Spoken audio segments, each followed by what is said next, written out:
Have you ever felt lost, like you can't find your way home again? Have you ever felt like you had to choose between different versions of your identity in order to fit in, as though those parts of your identity were somehow irreconcilable? If so, this conversation is for you. I sat down with Cynthia, who shares with us her story of moving to the United States from Mexico when she was 7 years old as an unaccompanied minor. That means she got separated from her parents at the border. And she shares with us the immigration trauma that she experienced, as well as what it was like to be in the United States at such a young age as an undocumented student all the way through middle school, high school, and college. You're going to hear how she was able to deal with things like anxiety, depression, friendships, bullying, isolation, loneliness, and eating disorder, and figuring out her identity, figuring out who she is, and how communities helped her to do that along the way. If you're watching this and you are someone who's struggling with anxiety, please know that we do have a solution for you. You're going to hear Cynthia talk about how it took her months of talking with her parents in order to get the help that she needed. And if anything, I want to close that gap so that people have solutions that can help them sooner rather than later. So I have an online anxiety program. It's where I teach all of the tools, skills, and strategies that I've been teaching teens and college students in therapy for the past 20 years, but you can access it online. And the first step is to share the link in the pinned comment below with your parents. It's like a free introductory training where they will learn 3 keys for helping you move forward. And they'll also learn more about our signature anxiety program to see whether it might be a good fit for you. So feel free to watch that training yourself if you're a student, and please share the link with your parents so they can enroll you in the program as well. Without further ado, here's the conversation with Cynthia. Cynthia, welcome to the YouTube channel. Hi, thank you so much for having me here. Thanks for being our guest. And I always start these conversations by giving people some context that you are our guest today. And although I am a psychologist and I have been doing therapy with teens and college students for more than 20 years now, as you know, Cynthia, you are not my therapy client, but for anyone who's new to the channel, this is not a therapy conversation. This is a conversation between Cynthia and I as people to share her story. And the purpose is to give those of you who are watching hope and to help you see that you're not alone. So, Cynthia, can you just tell us a little bit about yourself so we can get to know you? Yeah. Well, hi, everyone. I'm Cynthia. I am 23 years old. So I'm right between a good, I would say, the age of where everyone's in everywhere in all the walks of life. So it's such an exciting time. I am Mexican as well. And yeah. Okay. So I'm taking notes as always here, but I wrote down you're 23 and you're Mexican as well. And 23, that's an interesting time. Are you in school? Have you graduated school? Where are you at with that? Yeah, so I actually graduated last year from USC. So I'm super happy, and my parents and family are as well very happy with my success. I graduated with an engineering bachelor's, and I had a minor in law just because of my interests and all that stuff. So I wanted to combine both at some point. So really exciting. And right now I'm just working. I'm working in immigration in the legal field. So testing the waters there, see how that might go. Mm-hmm. I call it like my little side quests, adventures. Are you saying like this is a side quest that you're on right now? Correct. Yeah. I tell people I'm like on a legal side quest, exploring different fields just because my interests tend to change a lot sometimes. So I like to explore as many options there are available, try different things. And then I call those little side quests beyond just the main side quest, the main quest, I would say, which is figuring out like who I am, what I really like, building better relationships with myself, with my friends, and with my family, of course. I love this video game metaphor for life that there's a main quests and side Yeah, quests. It's great. It, quests too. it really speaks to your values as well. What you said your main quests are. I love that. Yeah, yeah. Yeah. A little game, you know? I kind of like to play little games as I go and make it seem like bad things are kind of, or bad and good things are both part of quests. So, like, in a way, gamify what I do. So I don't feel like the burden of it's something that either I have to do or I shouldn't do. It's kind of like, well, I'm just exploring, and this is a world that I have to explore. And while there are constraints, like in any game, you have to do what's best with what you have. Well, speaking of life as a quest, and sometimes there's constraints. Before we started recording, we were just chatting about some themes that we might focus on for today. And you mentioned immigration as it relates to your own story. And Yeah. how can we chat about that? Yeah. I don't even know where to begin. I don't know. Maybe we should start from the beginning. Sounds um, good. yeah. So I actually immigrated with my family, I think 2002, 2009. So right after the recession, a little bit. And my dad came here way before, like a year before the rest of my family did. So my family were only a family of four.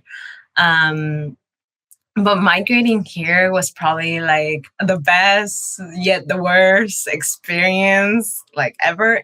I think it was a lot.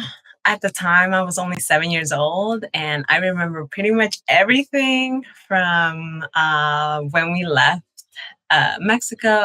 I'm from Oaxaca, so like we came from a very rural like town in Oaxaca. We had no like we still had dirt roads, and our bathrooms were like a mile away.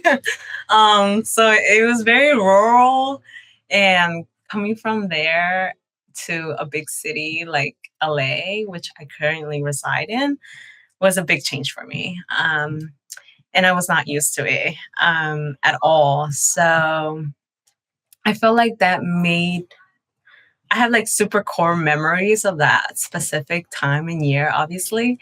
From obviously at the border, I was separated from my family, and then that was its own like different thing. And as a 7 year old, you're kind of just like confused about everything. Like, what is happening? Why is my mom going with these people and I'm over here with these people? So it was a little confusing. And I think it built, I don't like to say it built trauma, but it kind of did. Yeah, it kind of did build trauma. It's just, I feel like trauma is such a strong word to describe it, but it built such a like core memory inside of me. I was like not with my family for a good period of time. Like I was after coming, I went to my auntie's house, but you know, it's not the same. Like your parents were far away, your brother, you're like, oh my God, where's my sibling? So there was just that period of isolation and like loneliness as a kid. And I didn't know at first I didn't know. I think as a kid I didn't really think about like what I was feeling at the time. But as I grew older, I began to like think to myself, I'm like, why is it that I don't trust like my parents as much or don't trust like the people who provide for me as much. And it came to that point in time, I would say, like came back, right? It circled back to I'm like, oh, it probably was that, but I didn't think much of it as a kid at first. And now, obviously, coming here, you're learning a new language. You're like with new people, everyone looks different, speaking different languages. And I was just there super confused as a kid. And thankfully, I put all my effort into learning English. And of course, I learned English super fast, which I don't know how I did it, but within the year, I was able to learn English and figure most of like what's happening and like figure out how the US kind of works. Cause my parents were also like, oh, we don't know English. So that was also a time where honestly it was really hard for me to be in school because there was a lot of bullying, and then there was a lot of like people would not be like, we don't understand why you cannot speak the language. And I'm like, I don't know either. I don't know why you can't speak Spanish to me. So there was like a lot of assimilation like the assimilation process was really, really tough on me. But as I grew up, um, I began to have like identity problems where I didn't want to like be othered, if that makes sense. So that became a huge problem through like the end of like elementary school. Like as I grew to be a teenager, like my early teenage years, I was struggling so much with like my identity of and the person I was, all because I didn't want to be looked as the other, right? Those problems ended up balling up like a giant snowball. And like personally with me, it ended up being like a giant snowball. So by the time I reached high school, I was diagnosed with like a major depression, and like my anxiety was up the roof. And ultimately it affected my eating, that I started to develop like an eating disorder. So it ended up like balling up on me. And thankfully, I found therapy, which was, by the grace of God, I would say the best thing ever. And that helped me a lot and helped me find roots back to like my identity, which was one of the main things I was struggling with. It helped me mitigate my depression and anxiety. I still have anxiety and I still have slight depression, but it's way less, and it's more manageable now than what it used to be before, many years ago. And thankfully, while I still struggle with food sometimes, like it's not as bad as it used to be before. Now, talking about those things with my family when I was a teenager, that was super hard. Mainly because my parents didn't believe in like mental health at all. They're like, what? Depression? You're crazy. Like, that doesn't exist. That only exists for like crazy people. Or like, oh, it's because you're not doing nothing, Like go do the dishes or go do something to occupy your mind. But I think there was more deeper nostalgic like feelings in me, that and lingering feelings that didn't leave me until I went to therapy and kind of got those things fixed up with like a professional. But talking with my parents about mental health and talking about him took a really long time for them to get me the mental health I needed at the time. It took me a couple of months to convince them that I needed the help. But after not finding a solution, my parents were like, okay, we'll let you go, but we'll see what happens. And they were very skeptical. They were like, what do you guys talk about? I'm like, life. I'm like, you guys don't need to know. But I will give my mom ended up being more open to the idea of like, I'm gonna see what this is really all about. My dad, not really. He's very like traditional and conservative. And he's like, oh, mental health? No, no, no, that does not exist. And but my mom thankfully kind of made a change, and that helped the family, and that helped me, and that helped my brother in really fixing our internal problems that I think were affecting us as a family, and were affecting each one of us individually through our individual lenses, I think. Like My mom was also traumatized from the whole thing. I was traumatized in my own way. My brother was too, even though he came here as a baby. He also was very much like, yeah, I remember we had to be limited from this. Like, we didn't earn the money, as much money. So we were like super, super limited from everything. And my brother still remembers. And now when I have conversations with my brother, we talk about like money, and we talk about how like we still feel like we're constrained, and we still feel even though we're doing well off, much better. Where my brother's about to go to college. I already graduated, and even then, we still feel like no, it's not enough, or like no, it's just we're like balled up into this idea. But I told him, like, maybe we should be fixing that problem that we're having, and we have to pinpoint where it's coming from. Um, Thankfully, after therapy, my brother went to therapy after. My mom started to also listen to more. She didn't really like the idea of talking to somebody, but she resorted in other methods to teach herself how to heal those, like, that trauma, and heal that trauma from her childhood, and like that changed trauma from our like grandparents and so on. So she was able to like come to I mean, I see it from my mom. I feel like she's healed a lot, and that healing has also helped me heal as well, if that makes sense. Like that, passing on the healing. So that helped me a lot as well. And then I feel well, and then I went to school, I went to university. My parents were very proud of me and very happy.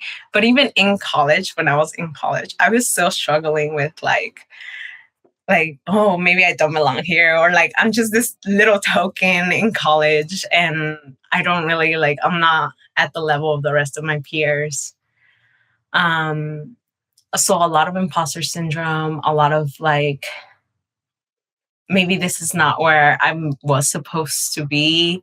I'm like, maybe I'm just like an imposter here. I'm like, so it took me a really long time to actually find my place in college, and then find the courage to actually tell people like my story, and tell them like there are like undocumented people, and then there's the immigration, there's like general woman stuff happening to you as well.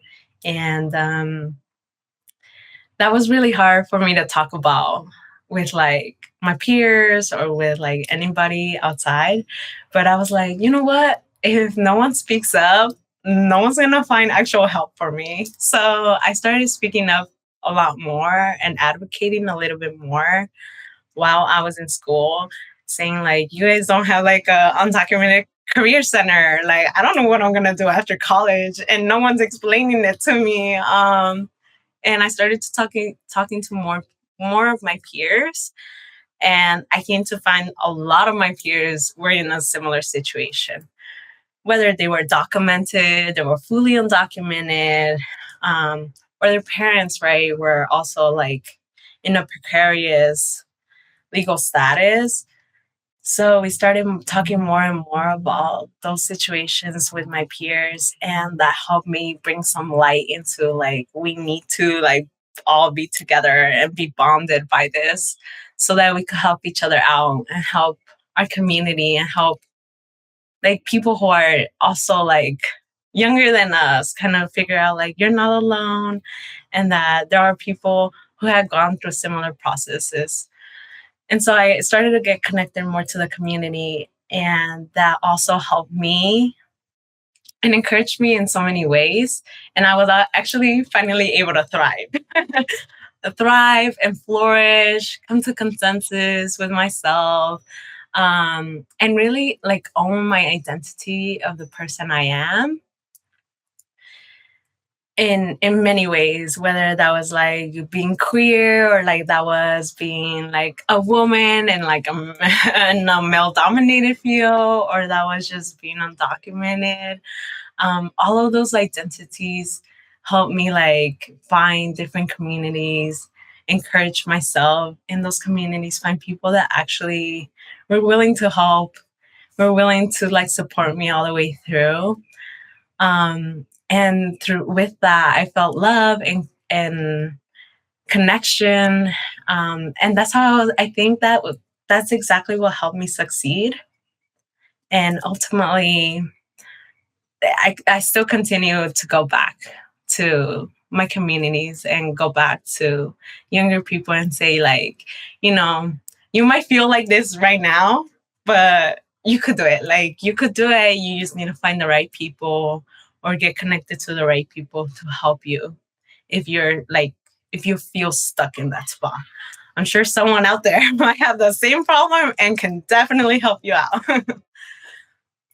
Absolutely. And here you are just so courageous to like hop on YouTube and share your story. I mean, like this is incredible to me, like what you've been through and your generosity with your experiences, and you're willing to share, you know, for people who are coming up after you, who might feel stuck in the ways that you did, or struggling with depression and anxiety and trauma with the ways that you have. And as a psychologist, I don't use the word trauma lightly. I know that people throw that word around a lot, but hearing your story, Cynthia, I was like, absolutely, that sounds incredibly traumatic because, you know, immigration trauma is a reality, acculturation stress is a reality. And I mean, 7 years old, you were old enough, like you said, to remember the process of coming into the United States and being separated from your parents at the border at 7 sounds incredibly traumatic to me. Yeah, so it was very traumatic. And well, that's just one. I feel like, I don't know, sometimes that's the reason I don't like to say it's super traumatic as well, is because I had I worked actually previously. I worked with a firm that just focused on unaccompanied minors. And I try my best to not get super attached to the cases, right? But it's something so deeply personal of like seeing children and seeing like, from the smallest baby to like someone who's even 16, 17, getting separated from their siblings or their family is just absolutely deeply traumatic. And I think it built such a intense feeling, whether I see it in like me and my brother, I see it a lot where we have still like, I don't know. I always ask him, I'm like, what do you feel? Like, is it anger? Is it frustration? Is it like sadness? Like, I can't pinpoint exactly what it is, but it's just this ball of like emotions that I think even talking to other unaccompanied minors in my work, I felt like I felt their frustration, and I didn't even have to talk to them too much to feel what they felt. Um, so yeah, I don't know. It is Yeah. traumatic.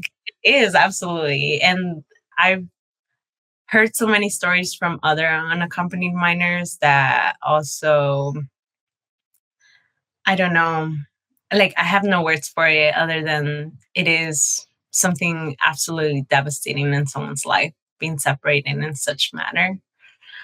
Whether that was through a so-called legal process or not, I think it cuts very deep. And I think as a kid being separated, it it makes you distrust a lot.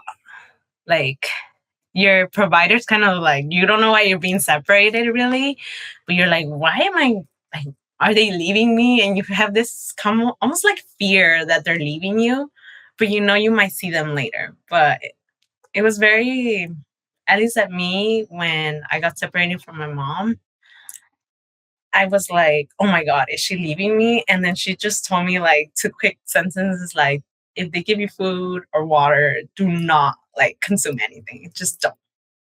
And I think that's where it kind of pinpointed the anxiety that I felt during it was like a 2-day journey, I would say, coming to the US, but I did not drink or eat anything during those 2 days because I was so full of anxiety. I'm like, what if something happens to me? And I remember like crying at night and I didn't know what to do. And I just felt so lonely. And I'm like, who do I go to? Like, where do I go to? Who do I go to if I don't know anybody here? That sounds, again, incredibly deeply traumatic. And I think part of the nature of trauma is that we don't have language for it. Yeah. And so part of healing from trauma, it is an embodied experience. It isn't, we do carry our memories in our body, and also finding language for our experiences is part of healing as well. I think finding your own language, not my language for it, but your language for it. And it sounds like part of that process for you has actually been coming alongside other people who have been unaccompanied minors as well, and just that immediate understanding that you would have at a visceral level with them. Yeah. Going back to this moment with your mom when she said very quickly, like, if they give you food or water, don't eat or drink it. Why do you think that she said that? I think it's honestly, Mexico already has a bad reputation about it, but like, I think it was mainly because she was afraid of, because they were separating us, that there might be human trafficking involved, or maybe other things that she thought of in the moment that could, as an adult, she was like, oh, what if, now that I think about it, I'm like, oh, it makes sense that you told me that. But as a kid, I was like, okay, I guess I will listen to you because you're my mom and I don't know anybody else. But now that I'm an adult, I think about what she tells me, and I think of it as like, she probably thought in the moment like human trafficking or like, rape. There was just a mixture of people there with us. There was men and women, young people, old people. And I was like, I'm being separated, so I don't really know where I'm going. She doesn't know where I'm going, and she doesn't know where she's going. So I think in the moment, while I didn't put much thought into it as a kid, now that I'm older and I could see where she was coming from, I can understand. I can have a more deeper understanding of like, she was probably super worried, and she also was probably filled with anxiety of like, I don't know where they're taking my daughter. What else can I tell her beyond just like, don't try to eat or consume anything that they give you, because you just don't know. Yeah. It sounds like a moment of panic, I would guess, for your mom, and just trying to protect you in an uncontrollable situation at that point. Yeah. And this painful reality that a legal process can be traumatic, which is why we need to change laws, right? Why we need to advocate for reform.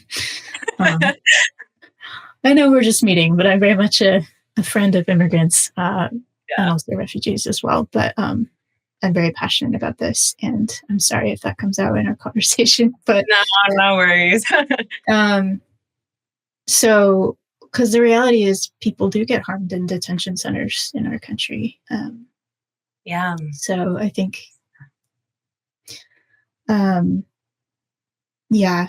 So it sounds like your mom's attempt to protect you, but it was obviously, sounds like extremely scary to hear that. And then you were separated from your parents and from your brother. And yeah. Everyone got separated. I think from my understanding of the story, which I kind of remember, is that my brother left a day before I think we did. So my brother actually got here because he was a baby technically at the time. He was a couple of months old, maybe a year or two, not too old. He was a prioritized in the whole thing to come here. So they quickly moved him, and thankfully, we heard way before that he had arrived to the US before and it was just me and my mom before we got separated. And my mom was like, I think, like we mentioned, like out of panic, she was like, don't eat, drink anything, like, do not. And I gave her the okay. Well, I didn't know what okay meant at the time, but I gave her the okay. And I was like, yeah, sounds good. And then I left with another person unknown to me. And I was put in one house, and then I kept moving houses from house to house. So I didn't know exactly where I was being taken. They would just put me in cars, different cars. And I was like, okay. I'm like, this is all very confusing to me. I kept going from like one place, which was like filled of, what I remember is like, there was one place that was filled with some men. There were young girls, and then that was it. And then they moved me, to where there was some families. And then they once again moved me somewhere else where it was just a single family kind of household. I was just there for the night. And then they quickly put me in another car, and they're like, all right, we're driving. And I was like, okay, I guess we're now on the road. But I did notice and realize then finally that I was like, I'm not like 100% sure where I am. And then I remember like an officer asking for paperwork to the lady who was driving the car. And then she drove some more, transferred me to another car. And I was just like, this is all confusing to me. Like, I don't know where I'm being taken. Like, I don't know none of this area. And ultimately, I was driven to LA by the mercy of God. I kept hopping. All I remember was being transferred from car to car. I went to one house. They offered me water, which I, again, neglected the water. I was like, no, thanks. I'm okay. And they're like, okay. They drove me a little bit more, and then they came to drop me off like at a random place. And they're like, oh, this is your aunt. I never met this aunt of mine, which I was like, I don't know if you're my aunt. But I recognized my brother, which was thankfully a good sign. So then I'm like, wait, okay, my brother's here, so I might be okay. And that's when I was like, it might be okay. I don't remember most of like the time I spent with my aunt. And then that's when I saw my dad, like a whole year after he moved to the United States. I was like, oh, I remember who you are. I was like, I think like, okay, I'm safe. It calmed me down a little bit, but I was just very confused through the whole process of like moving, going from car to car, family to family, different people, old and young. It was just an interesting moment in my life, I like to say. Sounds extremely confusing and chaotic. And I don't think I could understand it if that happened to me as an adult. So I can't imagine what it would be like to go through that at 7. And so are you saying your dad was there at this aunt's house with your brother as well? Yeah. And you hadn't seen your dad for a year up to that point? Yeah, correct. Yeah. So my dad came here like a year prior. So he came in 2008. And then we came the year after in 2009 with my mom, my brother, and me. Obviously, they took my brother, so who knows how his trip went. But when I got to my aunt's place, I didn't know. I like never met none of my aunts because a lot of my aunts and uncles live here in the US. I've never met my aunts before. I'm like, I don't know who you stranger are. but I did see my brother. So I was like, wait, I know my brother. I recognize him. So maybe she is my aunt. But there was a little bit of like doubt, I think, until I saw my dad later and in the night where I was like, oh, okay, if my dad is talking to them, I'm like, I think they're okay. They're safe people for the most part. But I was still very confused. But it had been a whole year at this point since I've seen my dad. So I was also very like confused. I was skeptical. I was like, I don't understand none of this. I don't know why this is happening. Like, where am I? And and then obviously coming from a rural place where things are big and you're kind of like used to the chickens and the cows and like kind of like rural America, I would say. You're kind of just used to that. And coming to a very like densely populated city, and then you're in an apartment, which I didn't know how apartments looked at the time. Until I came here, I was like, oh, this is an apartment. I'm like, okay. And the bathroom was close to me. So I was like, okay, at least that's good. So it was a shock, I think, to my system. And I didn't really like, I didn't even know how to understand the shock. I was just like, okay, this is all new stuff to me. And my dad also took us to meet like other family members, but I was also confused about the other family members. I'm like, I've never seen none of you people in my life before. Um, and they will be like, oh, like, we're just happy. We're just waiting for your mom. My mom it took her a month to come to the US. She arrived a month later. So in the meantime, because my dad was working basically all day, he couldn't really take care of us, me and my brother. So we stayed at my aunt's place for like a month or so. Obviously, everyone was like super excited that we were here, but I was still like, I am very confused. And where's my mom? Like, like I need my mom. So I just felt like, regardless of how much the rest of my extended family tried to help the situation, inside of me, I was still like, where is my mom? And I still don't understand where I am. And all of you guys are speaking like gibberish to me. So I don't know what's going on.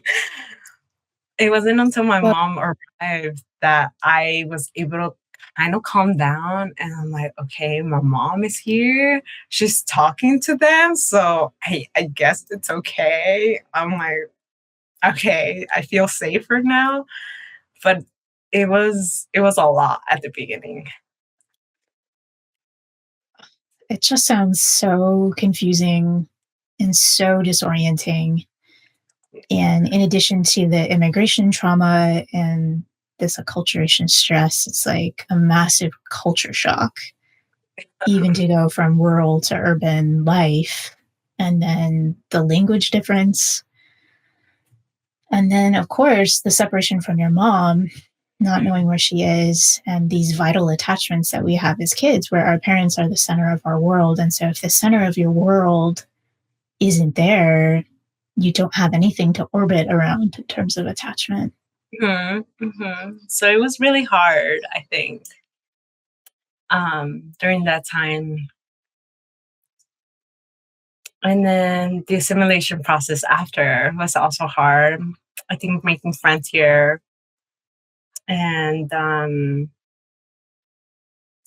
getting used to the language, of course. And I did find good friends, but after, I think, being bullied, I was actually, when I entered school, I was bullied by a couple of kids, but I think it was like normal as compared to, I think a teacher of mine actually made me feel really, really bad because I would sit in the class and of course I didn't know like English. And there was another girl who didn't know English as well. So I'll hang out with her and we'll talk in Spanish, but she will like purposely, I feel like she will purposely like point at me and be like, say it or like repeat it after me. And I'm like, I can't really do it because you haven't taught me how to say it. And um And I just felt like targeted. And that, from what I remember, was in the morning. And I think that's where my anxiety really, really got really bad. At the time, obviously, I didn't have the words for it. And I didn't have the understanding of what was actually happening to me. But every morning, I would not want to go to school. And I will feel like, and I always throw up in the morning. I like, even if I didn't eat anything, or if I did eat anything in the morning, I'll just be throwing up in the morning. And mom was like, "What's wrong with you? What's wrong with you?" I'm like, "I don't know. My stomach just hurts." But I didn't know until now, right? I'm making more like sense of like what I went through. I didn't realize that that was anxiety. And it was really heavy anxiety that I was like, I don't want to go to school because, one, I don't want to be picked on by the teacher. I don't want to be picked on by my classmates. So now I'm just here trying to explain to my mom that I don't want to go to school because there's a teacher that's like bullying me essentially. And I'm like, how do I tell my mom that? And they're like, and I was always like, and I've always been kind of like shy about like what I feel. So then I didn't know how to tell my mom until I told her, I'm like, I don't know. This teacher is kind of like, she keeps like pointing at me for things I don't do right. And my mom was like, I'll bring it up. And that's when my mom now tells me that she had an argument with the teacher at the time. She was like, oh, I don't understand why she doesn't speak English. Like, it also came that way. And it was just like, I guess she had resentment in her own self. Now I kind of understand because she had gone through a similar experience. But are you like, saying the teacher immigrated here as well? yes. So that was I was like, what? So What the heck? yeah, I know. And I was like, what? And I think she came when she was older. And there was just resentment, I think, in her that she never fixed, or she was trying to just mirror it out. And she was just targeting me and the other girl who didn't speak English. So, I mean, at this point I like forgave her because I'm like, I really like, I don't understand why you behave in such way, but um I'm like, but they had a heated argument to the point where thankfully I was swapped out of her class and changed into another teacher. And that teacher helped me so much. And, just learning English, teaching my mom, like, oh, you should go to the public library. The libraries here are like free. So that's where I started to actually root myself. And I was able to learn a lot from my teacher, my classmates, and I was able to build something for myself. And by the time I was, a little bit older, like a fourth grader, a fifth grader, I was like, okay, we spoke Spanglish with my classmates, but I tried to refrain from speaking Spanish at that point because I'm like, I don't want to be othered like I have for the past, like at the very beginning of coming here to the US. So I started to push away that identity away from me and almost like, I'm on just, hide that under a closet and like try to like stash it somewhere so nobody will see. And then I tried my very best to get rid of the accent because at the very beginning I did have an accent.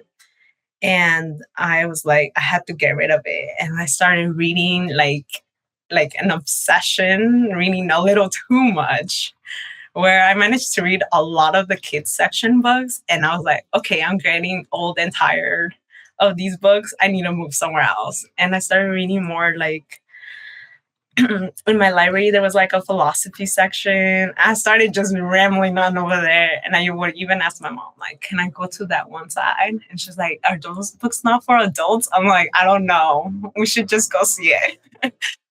So I started reading a lot more heavy material when I was younger, all because I wanted my vocabulary to be more eloquent and more proficient and just get rid of the Spanish little by little.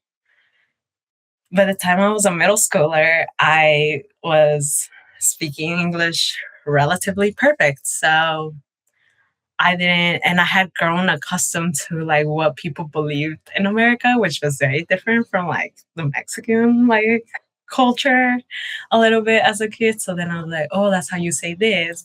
Like Powerpuff Girls. I'm like, oh yeah, I'm like, I remember that like back. I'm like, now I have the words in English for it. So I started changing a lot of like what I knew. And I'm like, how do people act here? Like, how do they associate each other with each other? And I try my best to hide that under the closet. So most of my middle school friends who I still talk to now, at the time they didn't know I was undocumented. They would just think like I'm just a normal person, normal kid, grew up here, perfectly fine, perfectly well. It was only like my elementary school friends that probably knew, if they knew. I still talk to some of them, but I think for a long time they didn't know until later when I exposed myself and they're like, there's no way. I'm like, yep, that's me. um, but in middle school, I tried my hardest to avoid my undocumented status, avoid talking about status, avoid talking about immigration, um, avoid about talking what my parents do for work. Just avoid that whole Shazam in general and just do like this whole new identity for myself. And I think that's where I began to distort my identity and it caused a lot of problems. A lot. You sound like you went really hard in middle school into like, I'm going to assimilate as much as possible in terms of my speech and my language and my vocabulary and my legal status and my family and what my parents do and my identity. And it feels like you tried to do, as many people do, right? Many kids try to do this where they try to do a complete surgery of like, I'm not that, I'm now this. And there's not integration. It's just that I'm just this and it's a whole new person and it's a whole new world. But what problems did that cause for you? It was just, I think there was a ticking point at one point where I began to not know where or who I was in reality. I was like, I feel like these two things are fake now. Like they're gone. I didn't even know where I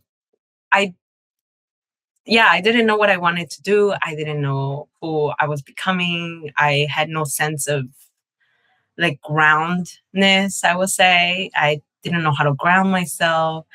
I was just like, oh, like a little quick lie to my friends won't lie, like hurt. If there was something that they would try to question me about, I'm like, oh yeah, let's try to avoid that. Or my parents, they'll be like, oh, why don't you invite your friends over? I'm like, oh, let's not touch that subject. So I was trying to like avoid both worlds from coming together. I'm like, I'm here.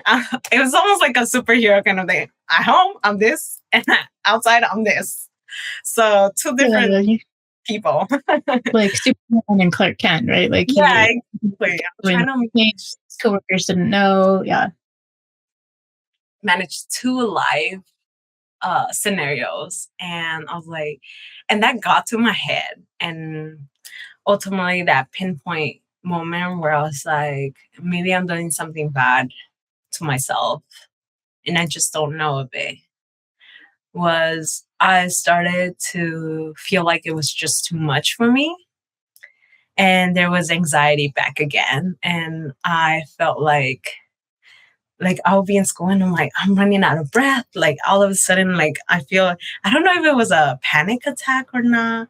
I was just out of breath. I'll go to the bathroom and I'm like, why am I so out of breath? And I would just sit there in the bathroom and I'm like I can't breathe. I'll feel like my pulse was pulsing too much. I was just like what's happening to me? You know, like I've never seen these body sensations ever since the first time I arrived to the US. So I was like, what is wrong with me? And sometimes I'm like, maybe it's something I ate. Or I'll try to like come up with something to avoid like what's happening to me or to think about what was happening to me. But I noticed there was a time where I began to isolate from my friends. Like I'll still talk to them, but I was just like, I really don't want to like talk to anybody. I don't want to talk to my parents. I don't want to talk to my friends. I just want to be here in my little corner. Um, and that began the snowball. I call it the snowball because it began to trickle a bunch of other things. So in middle school, I had two moments where I was just so full of like this, almost like a panic attack. Like I don't even know if it was a panic attack. I just felt like I was overheating, or like I was overheating. I was just like, why am I gasping for air? Like I can't do it. It's just too much. Um, and I just felt so isolated. Like I'm like, these people don't really understand how hard it is to keep like two identities alive and two of my worlds alive. And I kept like rethinking it and rethinking it. And it ultimately just led and it snowballed to a ball of depression, anxiety, constantly pinpointing at each other, going back between both until I was like, maybe it's just the way I look. Maybe it's just, I don't know, maybe something physical. And I began to go crazy, I think, at the time. And I started avoiding eating my food. I'm like, maybe it's just I need to exercise or do something for myself. I started like being obsessed with like my weight and the way I looked. And it was just an incredible obsession that it was fed by both my anxiety and my depression. And that it was almost like it was a reliever for me. I'm like, oh, I'll just kill off the anxiety if I go run, or kill off the anxiety if I try to just do something else except eat or something. Or let me do something else. Let me know. And I started eating less and less and less, where there was a point in my life where I was only eating like 4 apples a day, which is crazy to me right now. But I was so obsessed with controlling something. Well, because I was having this balance of my two identities, and I was having issues balancing both off, that it created this sense of like, I can't control anything, so I'm going to control this. And it became an obsession with controlling that particular thing in my life. And that's where it began to even snowball worse. And now not eating obviously hurt my depression much more. I became more anxious about my food. I was like, oh, that's too many calories. Oh, that's too much food. I'm like, my parents are eating too much. I'm like, why am I eating this? Why am I drinking this? Even water, I'll try to limit myself. It will be like 1 liter, 1 gallon. And I'm like, okay, that's it. No more. I was so obsessed with controlling this part of me that I was able to. And it kind of, at the time, it brought me like such like a weird sense of pleasure that I was only able to control that part of my life. But it was getting to the point where it was too unhealthy, where I went from weighing like 122 to like 108. And my parents were beginning to freak out. They were like, why are you almost 100 pounds? And at that time, I was about 5'3", maybe. They're like, you're way too like thin to be a functioning person at this point. And I just kept I kept hiding it from my parents. I'm like, oh, it's just, I might have a bug. It might be a stomach issue. I don't know. But internally, I knew what I was doing. And while I didn't want to say what it was, I was so afraid that they were going to reject the whole idea. And they're like, why? Like, why would you do that to yourself? You know? But then I'm like, they won't understand why. Like, now I understand even why I did that stuff, like the control, right, aspect of it. But at the time, it was just like, I just need to do it. Like, I just need to do it. And I don't want you to know why I'm doing it. It just has to happen this way. My parents took me to like urgent care and they took me to a lot of places thinking it was a stomach issue. It was never a stomach issue. But it wasn't until I brought it up to, I kept struggling with it through high school, I think well off into my sophomore year of high school. And at this point, I was like playing all types of sports and whatnot. And my mom was like, it's really unhealthy if you're weighing like less than 110 pounds and you're like running 6 miles and whatever. She's like, I don't see you eat as much. And I was like, oh, yeah, it's okay. Like, I ate already. And since they come home late, I was like, yeah, don't worry about it. I already ate, even though I had no food whatsoever.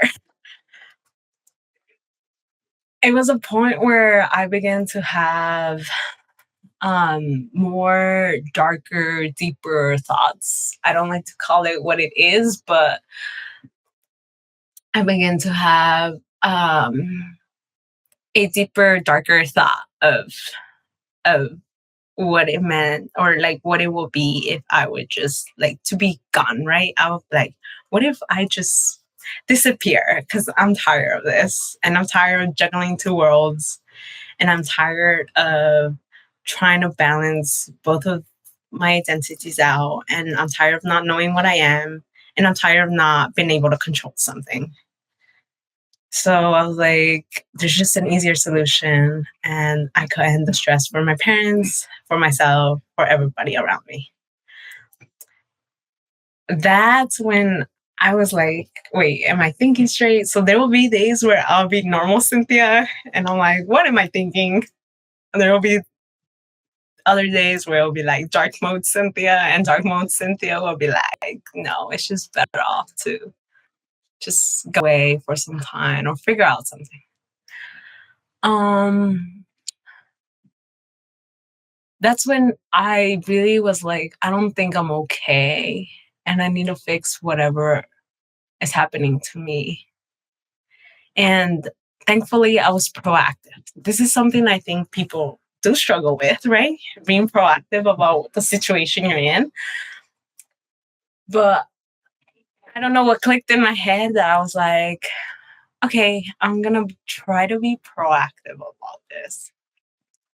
At the time, I went with my counselor.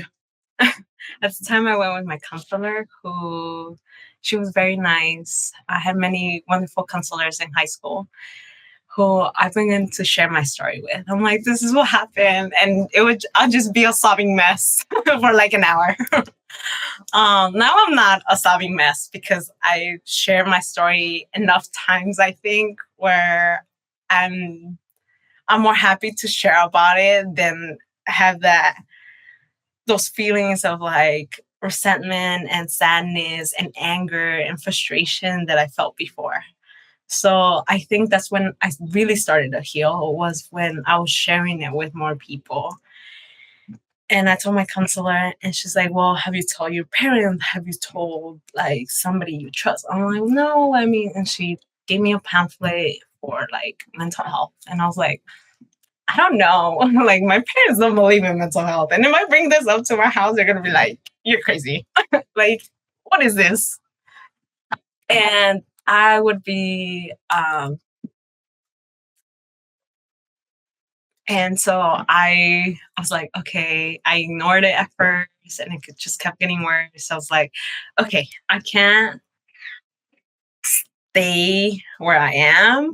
And especially I had one attempt. So I was like, let me actually try to be proactive about this. So I got someone on the hotline, which they're very helpful and they're like, they have my heart at all times. And I asked them, I'm like, what would you do? Like, just give me something that I could do.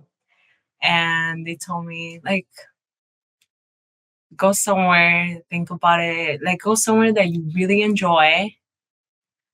Think about the steps you will take and where you want to see your future, like in the future. And I was like, huh. And she's like, did you have any dreams as a kid? Do you like aspire to be someone? I'm like, oh my God, let me tell you about this thing. And then I yapped for like 30 minutes with this person, but they were the greatest thing that happened.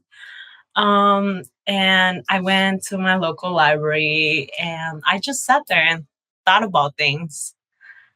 When I thought about things, I was like, I have to be proactive. And I went to my doctor. I explained the situation. I was like, do you think you could tell my mom? She was like, well, we need your consent from you, like your mom, your parents to take, so you could take therapy. So I told my mom, I brought it up very like, I'm like, I'm not trying to hurt you or anything. And I was scared of that, right? But I need to go to therapy because it's gotten to the point where it's so bad that I don't know what else to do with myself. And I don't know what's going on in my brain either.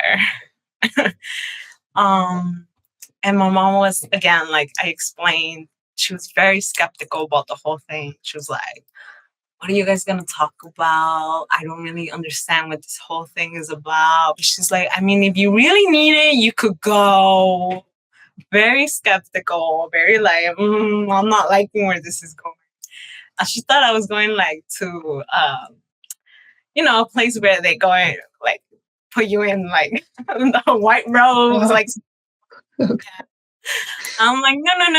I'm like, no, it's like, I'm like, no, you're kind of just talking with someone who's gonna guide you on thinking. And she's like, I don't know how that sounds. And I'm like, well, I mean, I could go to a psychiatrist, right? And they're gonna give me medication, and I don't know how I'm gonna act. And she was like, maybe okay, I'll let you go talk to someone then. She was really opposed the whole psychiatry thing. She was like, no, I want you taking medication. I want you like thinking or like going crazy on me because of the medication. I'm like, okay, we might as well just go that route then. And I told her, I'm like, this is what it looks like. This is kind of the questions they ask you. I didn't give her much about what I said during therapy, but I gave her an idea of how therapy works. She started to do her own research in Spanish, trying to figure out like what it is. And she's like, maybe it's good for everyone to say, oh my God, that's what I've been saying the whole time. That's what I've been saying. Yeah. So I'm like, it's good. And my brother ended up going to therapy. We ended up having like a family therapy at some point for 1 or 2 sessions, just because our therapist felt like there was lingering trauma from our parents coming through into us, essentially. And my mom realized, and she's like, that makes sense. She's like, oh my God, like this makes a lot of sense. And I'm like, yes. So now I'm trying to solve my issues through my perspective. But I think you should solve your issues through your perspective because I don't know what you went through as a kid. And she'll tell me stories like, oh yeah, my grandmother died, da, da, da, da, da, da, da, right? Like my dad did this, da, da, da, and it was like, my dad as well. He will share things occasionally, very rare, because very conservative. So he does not like to talk about family business. But I told him, I'm like, it's something that helps you just heal. I'm like, it doesn't matter if you take it with a professional, but it helps to share it with someone and just get that anger and anguish and whatever you're feeling out. And he was like, I don't know. Very skeptical. Still to this day, very skeptical. But my mom is not.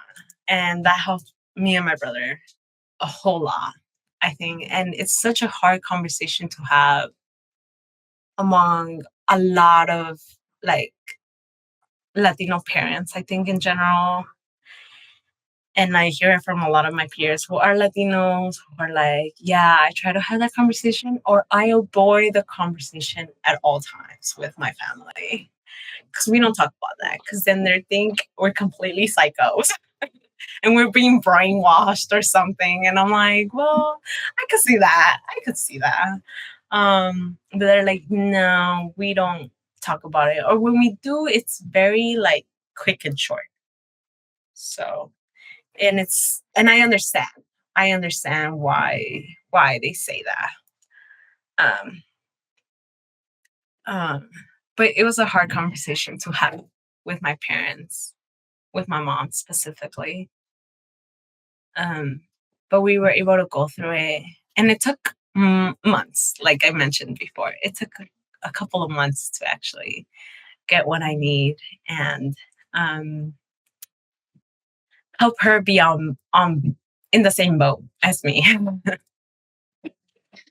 I mean, I'm so grateful that you were proactive about recognizing that you were not okay and that you needed help and taking, as you said, dark mode, Cynthia, like taking that part of you very seriously. And I'm so glad that you were able to have those conversations, especially with your mom. And I mean, the fact that it took months is heartbreaking for me to consider. And at the same time, I'm just grateful that you did eventually get help that you needed. Yeah. Yeah. I'm grateful too. I'm grateful at my younger self for being proactive and putting her brain kind of like her logical sense ahead of her first and say, you know what? I mean, there's not much you could do about it beyond just going and getting the help that is actually needed, and trying it out, right? Because I know therapy is not for everybody sometimes, but it's finding their way of like coping with it. I started to write a lot more when I was in that stage, the very beginning of my therapy. I began to write a lot, listen to music a lot, just began to cope in different ways. I'm like, I'm just going to figure out how to cope with this because there's nothing else I can do. I'm like, I can't be torturing myself basically by not eating and controlling that aspect. Like, that wasn't healthy. And eventually it got better. So by the time COVID hit, I was much healthier, much better. My mental state was better in many ways because it was pretty bad, I would say, years before. And that helped me. That helped me a whole lot. Of course, COVID was its own thing, but Started, yeah. COVID was its own thing. People, I think that's when there was a lot more talk about mental health right after COVID, during COVID. And I just felt like there was a moment there where I was like, there are people that are struggling with that, and people were opening up more. So I'm like, maybe this is a good thing that COVID happened. So people are more open about these things and these conversations. Because before, none of my friends were having it, and nobody else was having it. And it was something that lingered, I think, in people's hearts, but they weren't really doing much about it. And now I'm like, yes, therapy, therapy, therapy everywhere I go. All my friends, I'm like, maybe you should consider therapy because while I'm your friend, yes, and I love hearing, the traumas. I feel some people are very comfortable with me, like sharing their stuff, personal things. I'm like, I also like, I'm only one person and I'm no professional here to help you with that kind of, I could hear you. I could help you vent out. I can maybe distract you a little bit, but it's something also that you have to work kind of on your own because it's a lot for me as well. And I have my own stuff going on. Yeah. So I mean, there's only so much we can do as a friend, right? There's a limitation to our role when we're a friend. Yeah. Yeah, sometimes the most loving thing we can do as a friend is say like, hey, have you considered therapy or other mental health solutions that might help you. Correct. Yeah. Sometimes that's the best approach, I guess. I see it in my experience is to tell them like maybe you should consider it. No one's gonna push you, but maybe you want to try it out, you know? Now all went well. COVID happened. I wasn't, thankfully, I think a lot of people had small depression slump there. I was not having my depression slump. This whole COVID time helped me figure out a lot of things about myself. Yes, I was dealing with like imposter syndrome and all this stuff because it was right at the beginning of college, but I had sufficient tools to figure things out. I had the tools. I'm like, let me be proactive. I know how to do this. Let me just figure out how to get rid of these feelings that I'm feeling right now.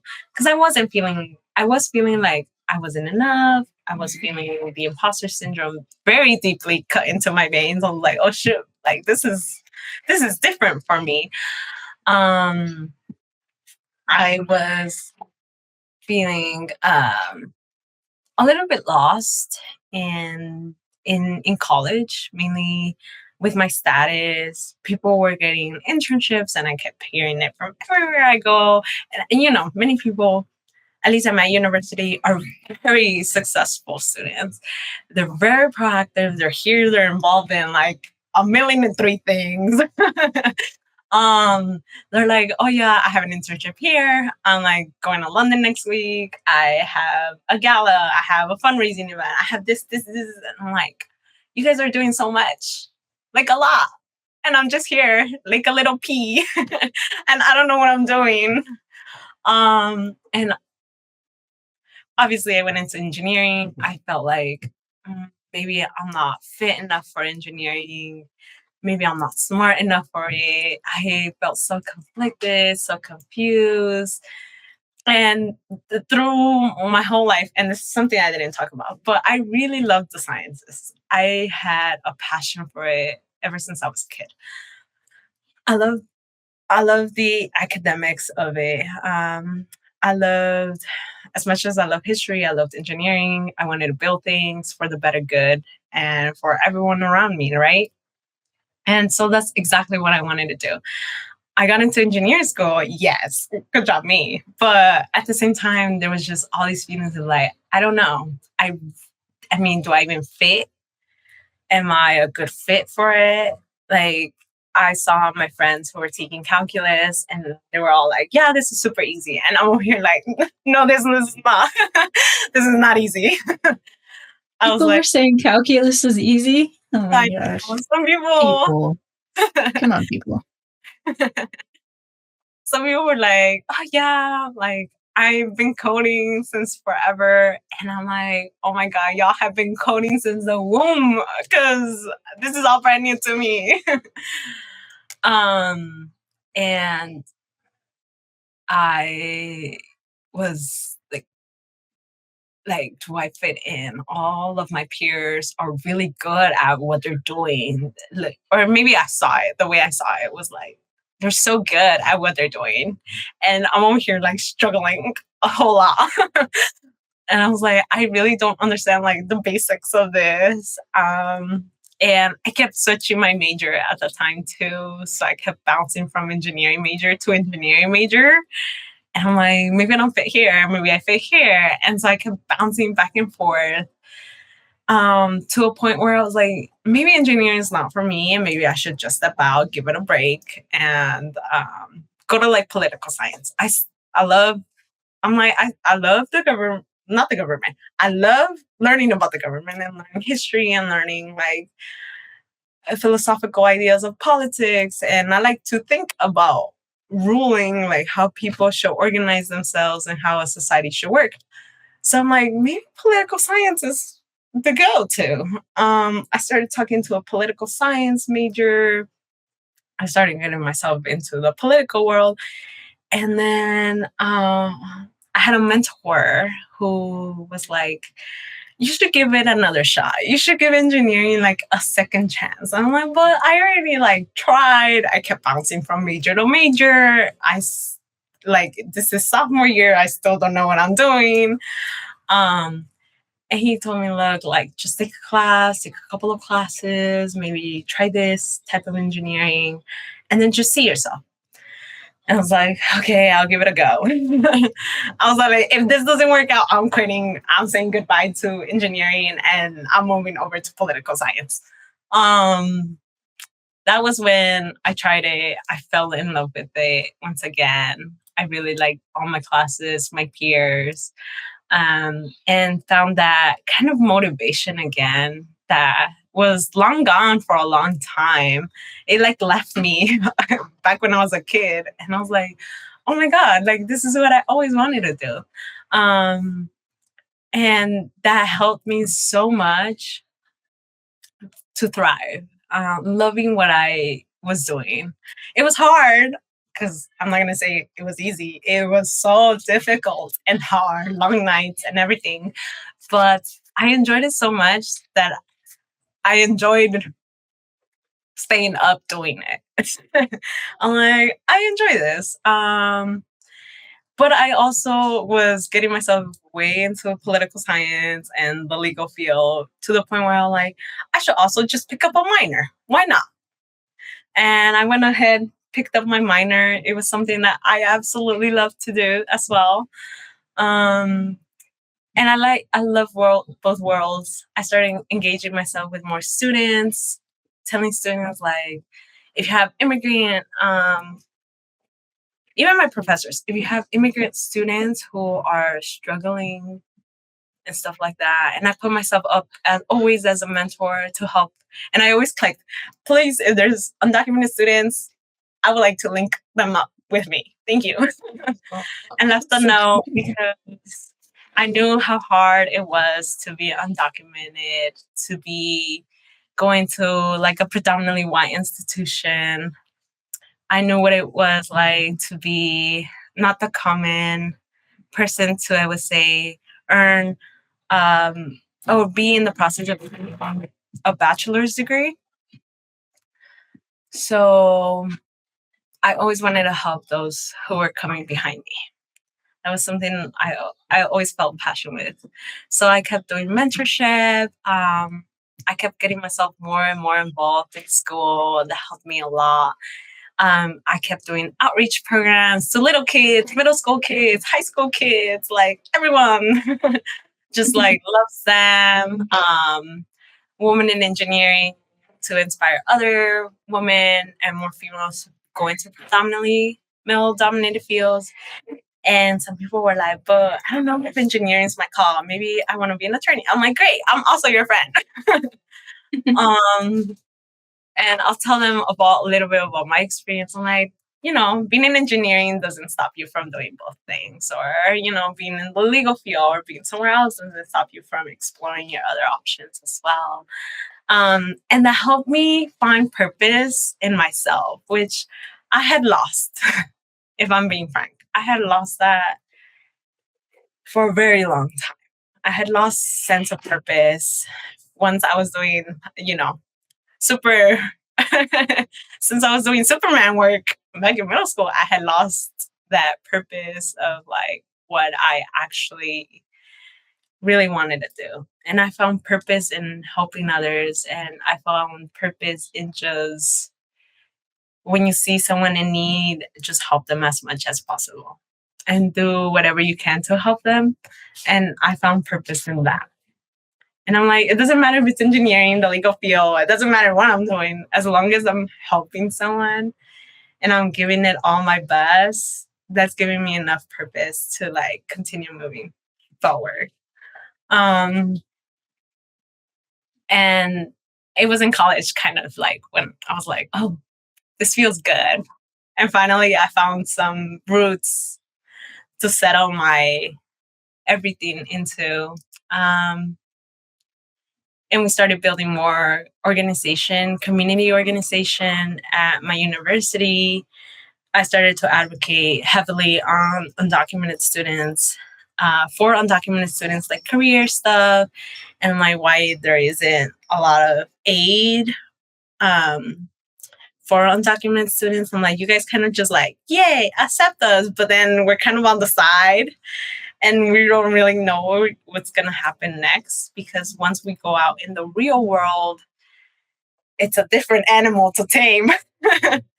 Right? I have many friends of mine who are documented. The people who are documented, they are thriving and they are doing very well off in life. But there's still this fear that at any point their DACA will be taken away. So here we are, kind of like in the same boat, same situation. As an undocumented person, it's kind of like, well, I tried to apply for work, right? I tried to apply to many internships. And they'll be like, no, or we'll put you with HR. HR will never get back to me. They'll be like, actually, we don't know what to do with you. I'm like, what do you mean? And they're like, well, you don't have a work permit. You don't have a social. You don't have this. I'm like, can you guys just do a contract for me? And they're like, oh, we don't really do that. So there was like legal backfirings. It was just like back and forth with HR. And all of that was very tiring to me, where I'm like, like, what's the point of even applying to a job where they're going to put me in HR and HR is going to take its sweet time figuring things out. And then at the end, tell me no. And that happened with many companies I tried to intern or I tried to get a job at the very last year of college, and it made the whole process very difficult.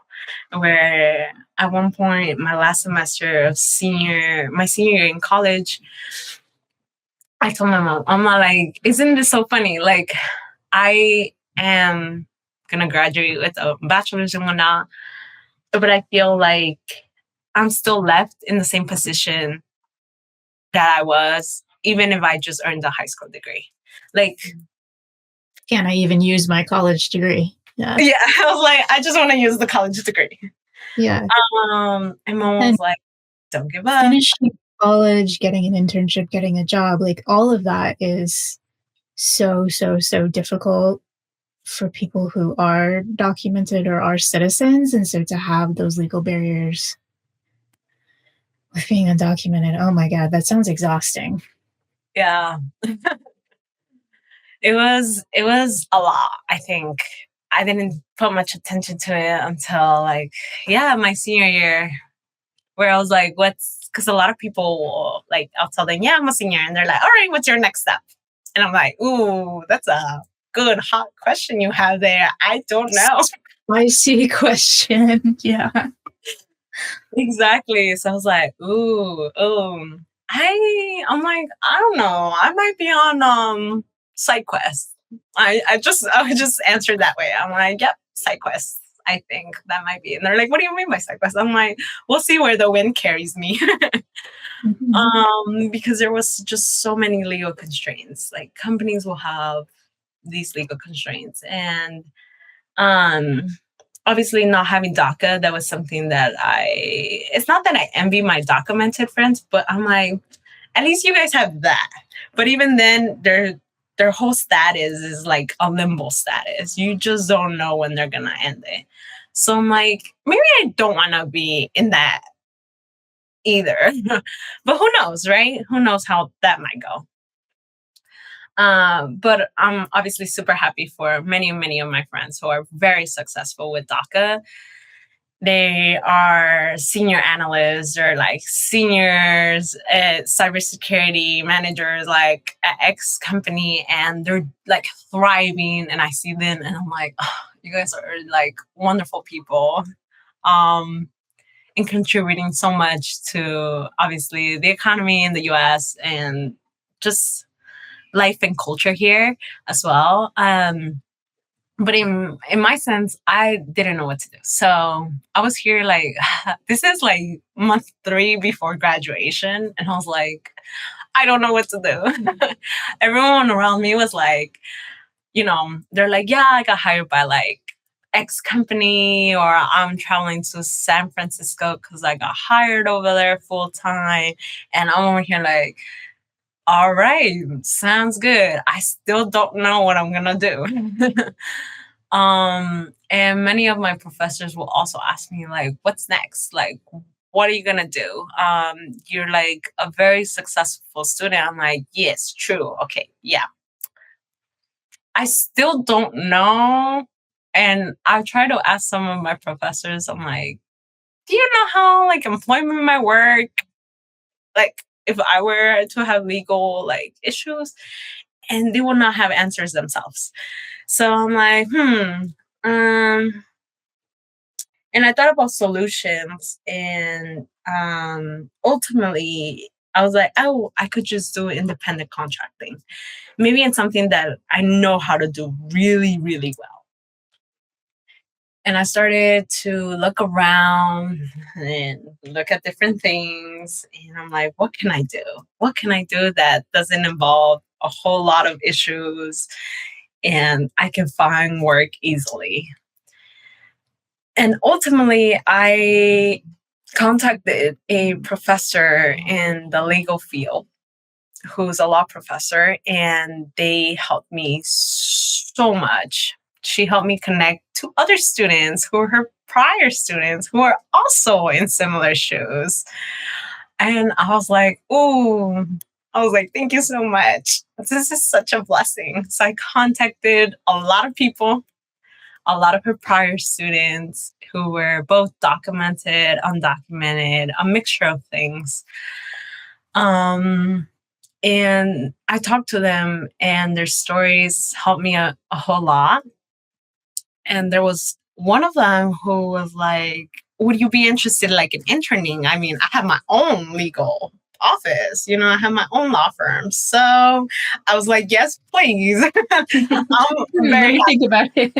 I'm like, no, thank you. No, thank you. I was like, yeah, totally. Let me send you like my resume. Let me send you everything you need right now. No second thoughts.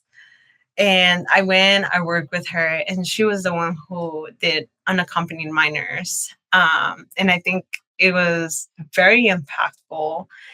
I think it's one of the greatest opportunities I had was to work with unaccompanied minors, to hear their stories, to hear the complicated cases we had. And obviously, me being a history lover, I was like, oh my God, I could finally connect all the history to their narrative.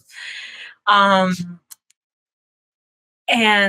it was such a full circle moment where I'm like, I can't believe, after all these years, I come back like here to help other families basically with their situation and with their immigration status. And of course, unlike me, I'm not in a court proceeding or any of that.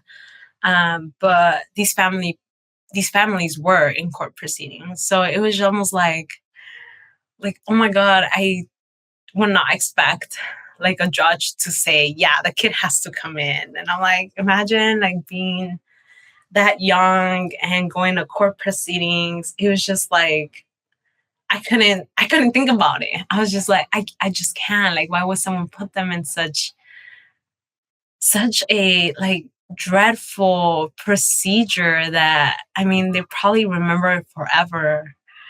And it was just a lot for me. But that also pushed me to do better for them as well. And I still continue to do that work, right? I'm no longer doing unaccompanied minors. I just feel like it was a lot for me. Mentally and emotionally, it was a lot for me.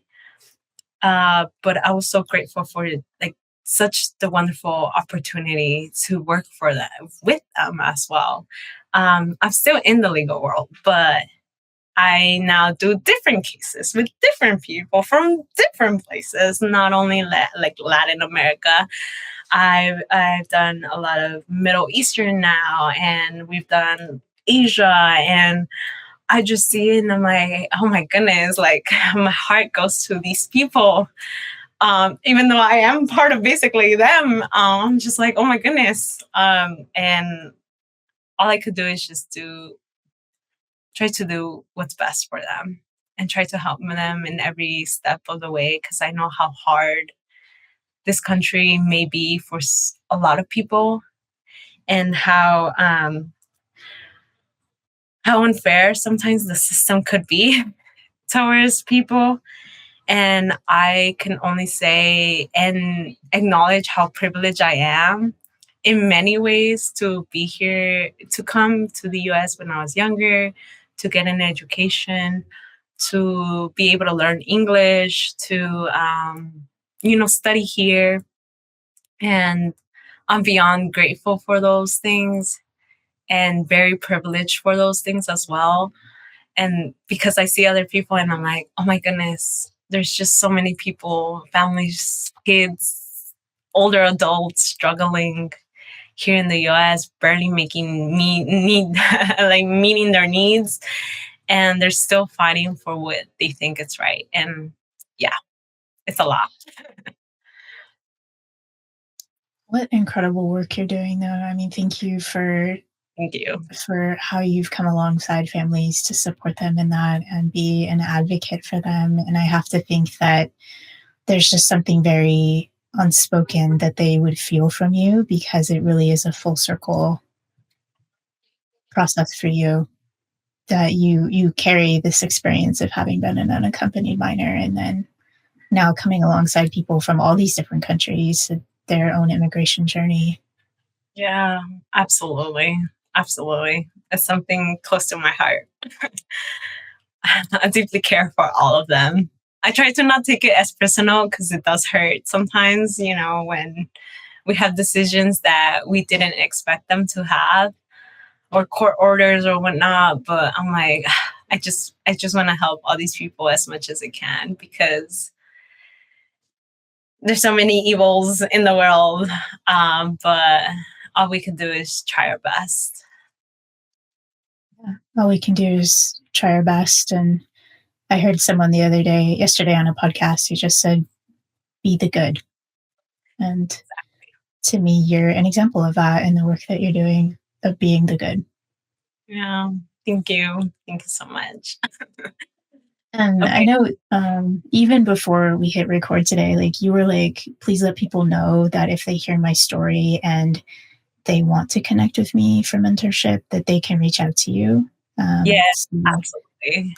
thank you for that generous, kind willingness on your part to mentor people. And so anyone who's watching this and does want to reach out, I'll put Cynthia's Instagram info in the description of this video.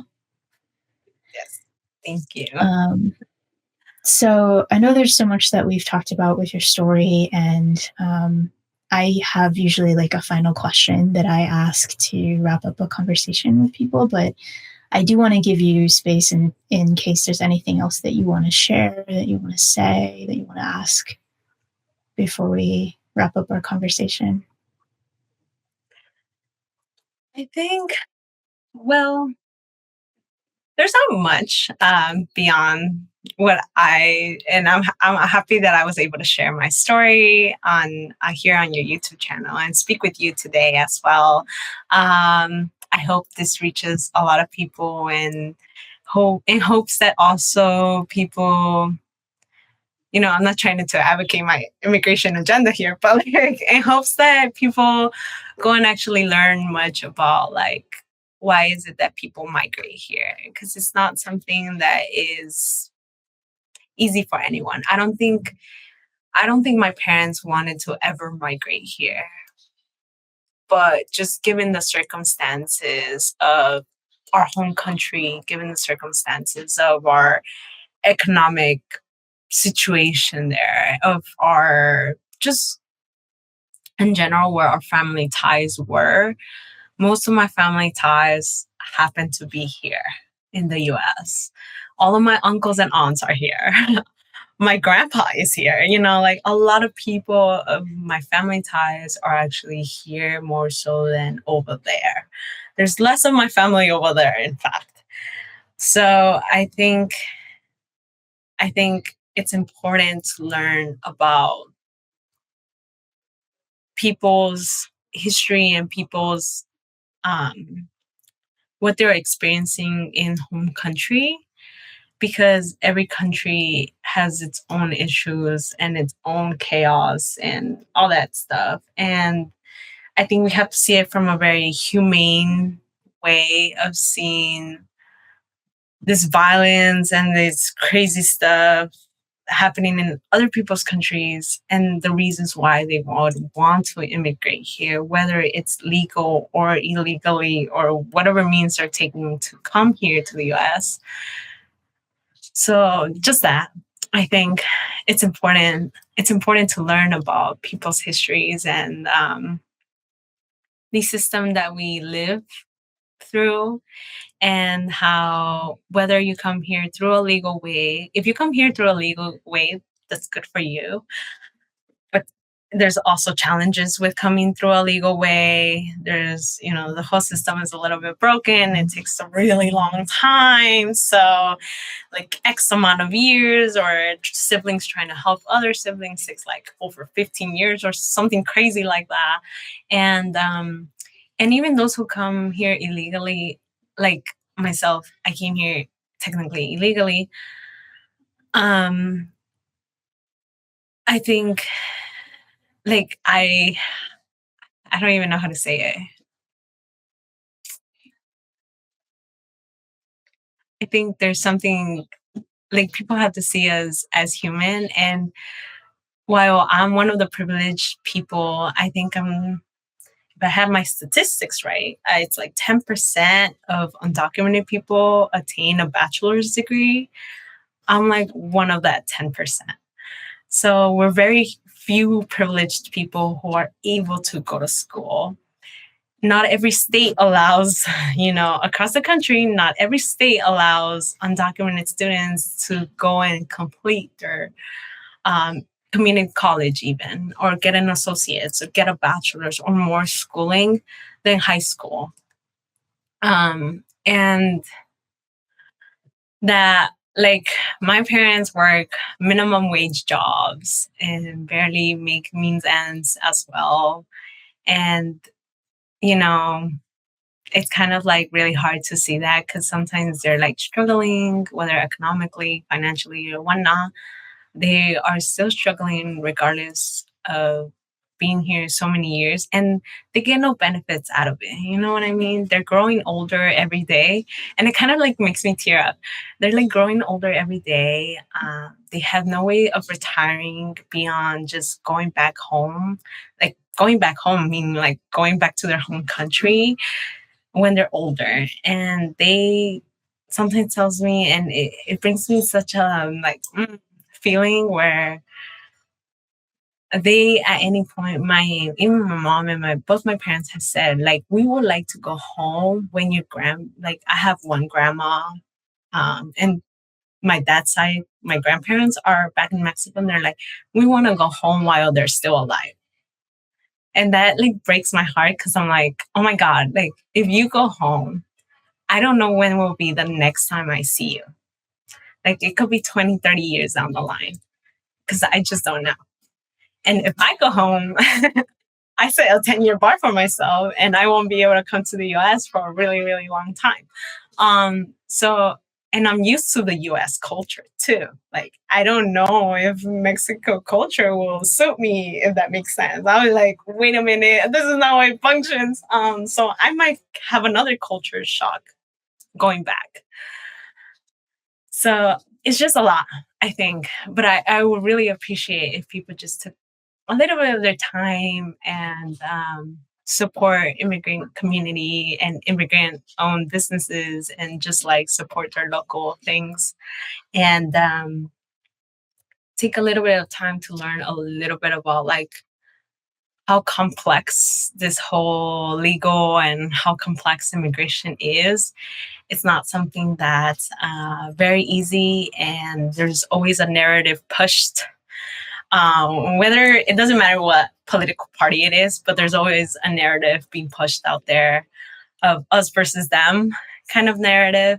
And that's not how I think it should be, but I'm not sure. I think that's for people to find out for themselves. Yeah. That's kind of like my last big takeaway.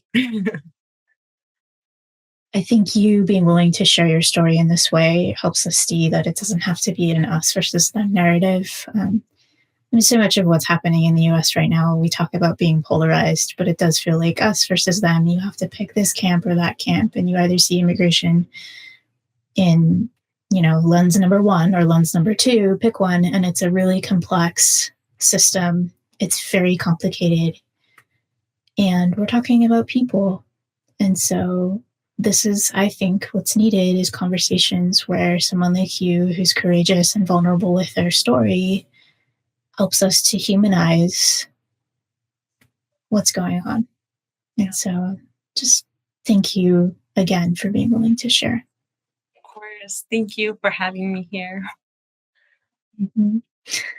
Okay, so final question for you, Cynthia. What is something that you wish you knew when you were younger? Something that I wish when I was younger would be to be a little bit more patient with myself. I think patience, while they say patience is a virtue, I mean, it truly is a virtue. I think just to be a little bit more patient with myself, with a lot of the things I went through, and be patient in the healing process as well. Be patient in even receiving things like from the world to me, right? Because the world is throwing every day, they're throwing good and bad things onto someone. But also be patient and say, is what the world telling me right now like something good for me, something bad for me? Like, can I do something about it? And take that patience and meditate it, like meditate the actions that will be taken, as well as the what good can I get from something, right? Because while something bad might be thrown at you, sometimes there's a good thing that's hidden in there somewhere. But take that good and own it and keep it for yourself and say, you know what, I learned something. Because a lot of bad things can happen in a small period of time. So take the bad, make good of it, and use that good out. Which now that I've learned, right? I wish my younger self would have learned a long time ago. But I think I'm still young, so I'm still learning. I'm still learning a lot more, but patience was something that patience with myself, patience with others, patience with the world around me, because I have no control over what people do and what people think. But I do, and I could have patience with myself and love towards myself and say, all right, Cynthia, this is good enough. We'll leave it right there and take a break from things, that has helped me a lot more. Patience, love, and just meditation in general, to think about what I think sometimes. I always tell my friends that I actually think about what I think sometimes, because I'm like, what if I'm just having random bad thoughts and they're not really making sense, So to think about what I think and to get rid of the bad stuff and the bad energy and get rid of it, like push it away. So it's not affecting you and you continue to do what you do best, whatever that is. Cynthia, thank you so much for being with us and for sharing your story. Thank you so much for having me here. Be patient with yourself, be patient with other people, be patient with your healing, and try to take the bad that life gives you and make good out of it. If you're struggling right now in healing from anxiety, please remember that we have a signature anxiety program that's designed to help you as a teenager or as a college student move forward with the next steps in your education and in your friendships. And something Cynthia mentioned toward the end there is even thinking about her own thoughts. That's an example of one of the main skills that I teach you in this program. So it's all the tools, skills, and strategies that I've taught people in therapy for the past 20 plus years, but now it's me teaching you directly so you can go at your own pace online, from the comfort of home. So if you're struggling, if you need help, please check out the free training in the pinned comment below. It's like an introductory video to share with your parents. They will learn 3 keys for helping you move forward, and they'll also learn more about our signature anxiety program to see whether it might be a good fit for you. And please watch that video yourself too, so that you can learn from it as well. and get the help that you need. So check that out and hope to see you there.